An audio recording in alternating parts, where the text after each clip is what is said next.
वांगणी शहरात मराठी राजभाषा दिनानिमित्त महाराष्ट्र नवनिर्माण सेना महिला सेनेच्या वतीने मराठी स्वाक्षरी मोहिमेचे आयोजन करण्यात आले असून हा कार्यक्रम उत्साहपूर्ण वातावरणात पार पडल्याचे दिसून आले।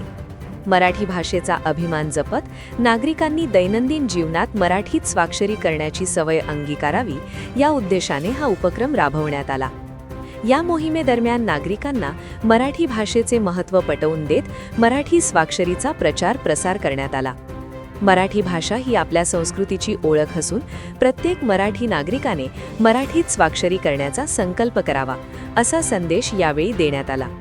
कार्यक्रमाला स्नेहा देशपांडे, संगीता बुर्ले, श्रेया राणे, निशा सनगरे, रेखा कोले, श्रीधर परब आणि तुषार शिंदे यांची उपस्थिती होती।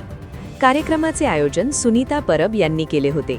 या उपक्रमाला स्थानिक नागरिकांचा चांगला प्रतिसाद मिळाल्याचे पाहायला मिळाले।